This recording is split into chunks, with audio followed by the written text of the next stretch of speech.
এই মাসের একটা বিশেষ দিন আছে আশুরা, যেটা মুহররমের 10 তারিখে হয়ে থাকে। এই আশুরা উপলক্ষে আমাদের বেশ কিছু করণীয় আছে, আবার কিছু বর্জনীয় আছে। করণীয় কাজ কি সে বিষয়ে বলার আগে বলতে চাই, নবী করিম সাল্লাল্লাহু আলাইহি সাল্লাম মক্কা থেকে যখন মদিনায় হিজরত করে আসলেন, তিনি দেখলেন যে মদিনার মানুষেরা, ইহুদিরা, মদিনায় ইহুদিদের বসবাস ছিল, তাদেরকে তিনি দেখতে পেলেন যে তারা আশুরার দিন অর্থাৎ মুহররমের 10 তারিখে রোজা রাখে। তখন নবী করিম সাল্লাল্লাহু আলাইহি সাল্লাম তাদেরকে জিজ্ঞেস করলেন যে তোমরা এই দিনে রোজা রাখো কেন, রহস্য কি, কি কারণে রোজা রাখো? তখন ইহুদিরা নবী সাল্লাল্লাহু আলাইহি সাল্লামকে জবাব দিলেন যে এই দিন আমরা রোজা এই জন্য রাখি যে এই দিনে আল্লাহ সুবহানাহু ওয়া তাআলা তার নবী, আমাদের নবী অর্থাৎ বনী ইসরাইলের নবী, ইহুদিদের নবী মুসা আলাইহিস সালামকে এবং তার জাতি বনী ইসরাইলকে আল্লাহ তাআলা মুক্তি দিয়েছেন। ফেরাউনের অধীনে তারা কৃতদাস হিসাবে দীর্ঘদিন বন্দী ছিলেন, জুলুমের শিকার ছিলেন। আল্লাহ তাআলা তাদেরকে মুক্তি দান করেছেন, ফেরাউনকে ডুবিয়েছেন, সমুদ্রে ফেরাউনকে ডুবিয়েছেন, আর মুসা আলাইহিস সালামকে এবং বনী ইসরাইলকে আল্লাহ তাআলা রক্ষা করেছেন। তাহলে বনী ইসরাইল জাতির প্রতি মুসা আলাইহিস সালামের প্রতি আল্লাহ তাআলা অনুগ্রহ নাজিল করেছেন, তাকে এবং তার জাতিকে স্বাধীনতা দিয়েছেন, মুক্তি দিয়েছেন। আর সেই জন্য আমরা তার উম্মত হিসাবে শুকরিয়া আদায় করে এই দিন রোজা রাখি। নবী করিম সাল্লাল্লাহু আলাইহি সাল্লাম তাদের এই কথা শুনে বললেন, নাহনু আহাক্কু বিমূসা, তোমরা মুসা আলাইহিস সালামের অনুসারীর দাবি করো ঠিক আছে, কিন্তু মুসা আলাইহিস সালামের অনুসারী হিসাবে তোমরা যত না সত্য, তার চাইতে বেশি সত্যবাদী অনুসারী হিসাবে আমরা। অতএব মুসা আলাইহিস সালামের প্রতি আল্লাহর অনুগ্রহ নাজিল হয়েছে এই দিনে, সেই উপলক্ষে তোমরা যদি শুকরিয়া আদায় করে আল্লাহর কাছে রোজা রাখো, তাহলে আমাদের রোজা রাখার অধিকার আরো বেশি। এই নবী সাল্লাল্লাহু আলাইহি সাল্লাম তখন সাহাবা একরামকে বললেন যে তোমরাও কি করবে, আশুরার দিনে রোজা রাখবে, তবে ইহুদিদের সঙ্গে ব্যতিক্রম করবে। ইহুদিদের সঙ্গে কি করবে? ব্যতিক্রম করবে। আর ব্যতিক্রমটা হলো এই যে তারা একটি রোজা রাখে, আমরা দুইটা রাখবো। তারা রাখে শুধু আশুরার দিনে, আমরা রাখবো তার সাথে আরেকটা রোজা যোগ করে। এই আরেকটা রোজা যোগের ব্যাপারে কোনো কোনো বর্ণনা আসছে একটা আগে অথবা একটা পরে, অর্থাৎ 9, 10 অথবা 10, 11। আশুরা তো 10 তারিখের রোজা, তার সাথে একটা আগে অথবা পরে যে কোনো একদিন একটা রোজা যোগ করে হয় 9, 10 আর না হয় 10, 11 রাখার জন্য বলা হয়েছে। যদিও সেই হাদিসকে ওলামা ইকরামের কেউ কেউ সহিহ বলেছেন, কেউ কেউ যঈফ বলেছেন। তবে নবী করিম সাল্লাল্লাহু আলাইহি ওয়াসাল্লাম তার মৃত্যুর আগের বছর বা তিনি তার মৃত্যুর বছর বলেছিলেন যে আল্লাহ যদি আমাকে আগামী বছর হায়াতের বাঁচিয়ে রাখেন, আমি যদি বেঁচে থাকি, তাহলে লাসুমান্নাত তাসিআ ওয়াল আশিরা, তাহলে আমি আগামী বছর মুহররম আসলে, আশুরা আসলে 9 এবং 10 2 দিন রোজা রাখবো। এই হাদিস থেকে বোঝা গেল নবী সাল্লাল্লাহু আলাইহি সাল্লামের আকাঙ্ক্ষা ছিল, তার নিয়ত ছিল, তার ইচ্ছা ছিল আশুরার সাথে আগের দিন রোজা মিলিয়ে রাখা, অর্থাৎ 9, 10, 11 না। এই জন্য ওলামা ইকরাম বলেন সবচেয়ে উত্তম হলো আশুরা উপলক্ষে একজন মুমিনের জন্য 2টা রোজা রাখা। আর সে 2টা রোজা হলো কোনটা? 9 এবং 10। কথা বোঝা আসছে? শুধু 10 তারিখের রোজা রাখা যাবে কিনা, যে 2টা রাখতে পারতেছে না সে কমপক্ষে একটা রাখতে পারবে কিনা, এ বিষয়ে ওলামা ইকরাম অনেকে বলেছেন এটা অনুচিত হবে, মাকরুহ হবে। কেন? কারণ হলো ইহুদিদের সাথে মিল হয়ে যায়, নবী সাল্লাল্লাহু আলাইহি ওয়াসাল্লাম ইহুদিদের থেকে ব্যতিক্রম করতে বলেছেন, সেজন্য একটা রাখা উচিত নয়। আর অন্যান্য ওলামা ইকরাম বলেন যে নাই মামার চাইতে কানা মামা ভালো, একেবারে 2টা যদি না রাখতে পারে কমপক্ষে একটা রাখলো। কথা বোঝা আসছে? তো যাই হোক, 2টা রাখা উত্তম, আর সেটা হলো 9 এবং 10। নবী সাল্লাল্লাহু আলাইহি সাল্লাম আশুরার রোজার ফজিলত তালাশের জন্য, এই রোজার ফজিলত অন্বেষণের জন্য যত চেষ্টা করতেন, রমজানের ফরজ রোজার পরে অন্য কোনো নফল রোজার ব্যাপারে, নফল রোজার ফজিলত আহরণ করার ব্যাপারে এত বেশি চেষ্টা তিনি করতেন না বলে হাদিসে প্রমাণিত। এক বর্ণনা আসছে, নবী সাল্লাল্লাহু আলাইহি সাল্লাম বলেছেন, আবু হুরায়রা রাদিয়াল্লাহু তাআলা বর্ণনা করেছেন হাদিসটি, যে সাল্লাল্লাহু আলাইহি সাল্লাম ইরশাদ করেছেন, সিয়ামু ইয়াউমি আশুরা আহতাসিবু আলাল্লাহি আন ইউকাফিরা সানাতাল্লাতী ক্বাবলা, আশুরার দিনে যদি কেউ রোজা রাখে, আল্লাহর প্রতি আমার ধারণা হলো আল্লাহ তাআলা তার পিছনের 1 বছরের গুনাহ মাফ করে দিবেন। ছোট ছোট যে অপরাধগুলো হয়ে থাকে এগুলো আল্লাহ তাআলা মাফ করে দিবেন যদি কেউ কি রাখে, আশুরার রোজা রাখে। প্রিয় ভাইরা, এই রোজার এত বেশি গুরুত্ব যে মদিনাতে সাহাবা ইকরাম ফরজ রোজা ছাড়া অন্য কোন নফল রোজার জন্য নিজের শিশুদেরকে রোজা রাখাইতেন না, রাখাইতেন বলে জানা যায় না। কিন্তু আশুরার রোজা তাদের ছোট ছোট শিশুদেরকে দিয়ে রাখাইতেন, এবং শুধু রাখাইতেন তা নয়, বাচ্চারা যাতে রোজাটা রাখতে পারে, যাতে ক্ষুধার তাড়নায় ভেঙে না ফেলে, সেজন্য তাদেরকে খেলনা ইত্যাদি দিয়ে ভুলায় রাখতেন। এইসব কিছু থেকে আশুরার রোজার গুরুত্ব একজন মুমিনের কাছে পরিষ্কারভাবে ফুটে ওঠে। এজন্য ভাই, মুহররমের 10 তারিখে আমরা কি রাখবো? ইনশাআল্লাহ রোজা রাখবো, আর তার সাথে 9 তারিখ মিলিয়ে রাখবো। বাংলাদেশে যারা আছেন তারা বাংলাদেশের আকাশে যেহেতু একদিন পরে চাঁদ দেখা যায় সৌদি আরবের পরে, আমাদের ভৌগোলিকভাবে আমাদের অবস্থানের কারণে একদিন পরে যেহেতু আমাদের আকাশে চাঁদ দেখা যায়, সেহেতু আমরা এদেশের একদিন পরেই সাধারণত কি রেখে থাকি? আপনার আশুরা রোজা রেখে থাকি। আল্লাহ তাআলা আমাদের সকলকে আমলটা করার তৌফিক দান করেন। প্রিয় ভাইরা, এই ঘটনা থেকে, এই আলোচনা থেকে আমরা জানতে পারলাম আশুরা এটা একটি বিজয়ের দিন। আশুরার দিনটা একটা কিসের দিন? বিজয়ের দিন, একটা মুক্তির দিন। কার মুক্তির দিন? মুসা আলাইহিস সালামের। কার বিজয়ের দিন? মুসা আলাইহিস সালাম এবং বনী ইসরাঈলের। আল্লাহর একজন উলুল আজম নবী, একজন সিনিয়র একজন নবী মুসা আলাইহিস সালামের বিজয়ের দিন, তার প্রতি আল্লাহর রহম নাজিলের দিন, মুক্তির দিন, ঠিক কিনা? এবং সেই হিসাবে আমরা বলতে পারি এটা একটি মূলত সুখের দিন। একটি কিসের দিন? সুখের দিন। বিজয়ের দিন হিসাবে কি? সুখের দিন। আর এই জন্য তো শুকরিয়া আদায় করে রোজা রাখতে হয়। কিন্তু আমাদের দেশে ৯৯% জন মানুষ আশুরা বলতে জানে এটা হলো শোকের দিন, সুখের উল্টা, শোকের দিন, ঠিক না? ঠিক। আমাদের দেশে মানুষ জানে আশুরা মানে কারবালার দিন। আশুরা মানে কিসের দিন ভাই? কারবালার দিন। আশুরা আসলে মানুষ জানে যে এই দিনে কারবালা একটা নির্মম হত্যাকাণ্ডের ঘটনা ঘটেছিল, এটা মানুষ জানে। কিন্তু এর পিছনের যে ইতিহাস, এর যে আরো গোড়ার ইতিহাস, এর যে মূল এবং আসল ইতিহাস, মুসা আলাইহিস সালামের বিজয়ের ঘটনা, সেটা আমাদের দেশে মানুষ কি করে না? জানে না। প্রিয় ভাইরা, এই দিনটিতে বিজয় হয়েছিল মুসা আলাইহিস সালামের, সেটি হলো এই দিনের মূল ঘটনা, আসল ঘটনা।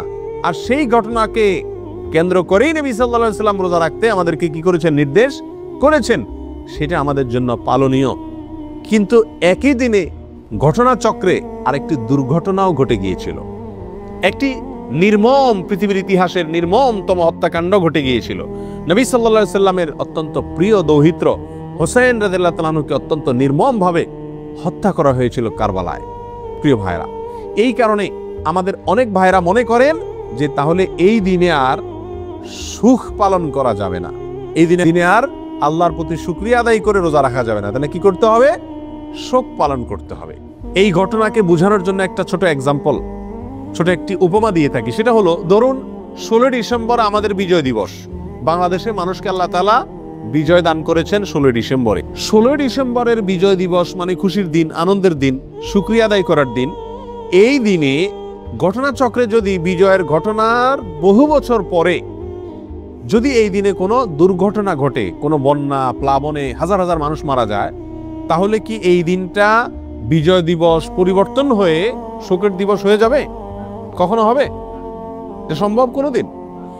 বড়জোর এরকম হতে পারে, বিজয় দিবসের আলোচনা বা বিজয় দিবসটা আসলেই ওই দুর্ঘটনার পর থেকে যতবার বিজয় দিবস আসবে, বিজয় দিবসের আলোচনা আসবে, তখন মানুষের মনে পড়বে, মানুষ স্মরণ করবে, বলবে যে এটি আমাদের বিজয় দিবস, খুশির দিবস হলেও দুঃখজনকভাবে এই দিনে একটি বিচ্ছিন্ন দুর্ঘটনাও ঘটে গিয়েছিল, ঠিক না? ঠিক। কিন্তু এই দিনের আসল ঘটনা বিজয়কে ভুলে গিয়ে শোক পালন করা, এটা কোনোদিন হবে? যৌক্তিক হবে? হবে না। অতএব কারবালার যে ঘটনা ঘটেছিল সেটাও 10 মুহররম ঘটেছিল, কিন্তু এই দিনে আসল যে ঘটনা ঘটেছে মুসা আলাইহিস সালামের বিজয়, সেটা কোনোদিন চাপা পড়ে যাওয়া এটা যুক্তিসঙ্গত নয়। বিধায় একজন মুমিন আশুরা আসলে সর্বপ্রথম তার মাথায় চলে যাবে কোন দিন? মুসা আলাইহিস সালামের বিজয়ের দিন। এরপরে পাশাপাশি একই দিনে যেহেতু আরেকটি নির্মম ঘটনা ঘটেছে সেটাও তার মনে আসতে পারে, এবং সে উপলক্ষে হোসেন রাদিয়াল্লাহু তাআলা আনহু সহ তার পরিবারের সদস্যরা যারা নির্মমভাবে নিহত হয়েছিলেন, হত্যা করা হয়েছিল, তাদের জন্য আল্লাহ সুবহানাহু ওয়া তাআলার কাছে দোয়া করতে পারেন। যারা হত্যায় জড়িত ছিল তাদেরকে আল্লাহ সুবহানাহু ওয়া তাআলা পৃথিবীর ইতিহাসের নিকৃষ্টতম সাজা যেন তাদেরকে দেন, সেজন্য আল্লাহর কাছে আরজি পেশ করতে পারেন। কিন্তু তাই বলে আপনি কি করতে পারেন না? তাজিয়া মিছিল, শোক মিছিল এগুলা বের করতে পারেন না। কারণ ইসলাম 3 দিনে বেশি কোনো মৃত্যুতে, কোনো দুর্ঘটনায় শোক পালন করার সুযোগ, অনুমতি দেয় নাই। অতএব রাজনৈতিক আপনার বিভিন্ন দলগুলো তাদের শোক পালন করে থাকে বছরকে বছর, যুগ যুগ ধরে, সেটা ভিন্ন বিষয়। কিন্তু ইসলামী শরীয়তে কোনো মানুষের মৃত্যুর পরে 3 দিনের বেশি শোক পালন করার কোনো সুযোগ, অনুমোদন নাই। প্রিয় ভাইরা, অতএব আশুরা উপলক্ষে প্রথম আমাদেরকে খেয়াল রাখতে হবে যে আমাদের ধারণাটাকে পরিবর্তন করতে হবে। এই দিনটি কারবালার দিন নয়, এই দিনটি হলো মুসা আলাইহিস সালামের বিজয়ের দিন। পাশাপাশি কারবালা ঘটনাও ঘটেছে। আল্লাহ তাআলা আমাদেরকে সঠিকটা বুঝার তৌফিক দান করেন। প্রিয় ভাইরা, এখন আমরা এই দিনে কি আসলে যেহেতু 2টা ঘটনায় ঘটছে, কোনটাকে আমরা বড় করে দেখব? মুসা আলাইহিস সালামের বিজয়কে বড় করে দেখব, নাকি হোসেন রাদিয়াল্লাহু তাআলা আনহুর মৃত্যুকে, শাহাদাতকে, শোকের দিনটাকে, শোকটাকে বড় করে দেখব। কোনটাকে বড় করে দেখব? মুসা আলাইহিস সালামের বিজয়টাকে বড় করে দেখব। কেন? দুই কারণ। নাম্বার 1, মুসা আলাইহিস সালামের বিজয়ের খবর দিয়ে গেছেন মুহাম্মদ সাল্লাল্লাহু আলাইহি ওয়াসাল্লাম, এবং তিনি ওই বিজয় পালন করা, রোজা রাখার মাধ্যমে সেই বিজয় পালন করার জন্য আমাদেরকে শিক্ষা দিয়ে গেছেন। ঠিক না ভাই? ঠিক। শুকরিয়া আদায় করার জন্য রোজা রাখার আদর্শ তিনি রেখে গেছেন। তার আদর্শ পরিবর্তন হওয়ার কোনো সুযোগ আছে? আল্লাহ সুবহানাহু ওয়া তাআলা বলেছেন, আল ইয়াউমা আকমালতু লাকুম দীনাকুম ওয়া আতমামতু আলাইকুম নিআমাতি ওয়া রাদিতু লাকুমুল ইসলামা দীনা। তোমাদের প্রতি আজ আমি ইসলামকে পরিপূর্ণ, আমার নিয়ামতকে পরিপূর্ণ করে দিয়েছি। ইসলামের মধ্যে নবী সাল্লাল্লাহু আলাইহি সাল্লামের ইন্তেকালের পরে, তার মৃত্যুর পরে আর কোনো জিনিস যোগ হওয়া অথবা বিয়োগ হওয়ার কোনো সুযোগ নাই। অতএব নবী সাল্লাল্লাহু আলাইহি সাল্লামের মৃত্যুর বহু বছর পরে কারবালার ঘটনা ঘটেছে, বিধায় কারবালার ঘটনাকে কেন্দ্র করে কোনো কর্মসূচি যদি দিতে হয়, একই দিনে নবী সাল্লাল্লাহু আলাইহি সাল্লামের কর্মসূচি থাকে, দেওয়া কর্মসূচি থাকে, তাহলে কোনটা অগ্রাধিকার পাওয়ার কথা? নবী সাল্লাল্লাহু আলাইহি সাল্লামের দেওয়া কর্মসূচি, তার শেখানো বাতানো আমলের অগ্রাধিকার হওয়া যুক্তির দাবি। ঠিক না ভাই? ঠিক।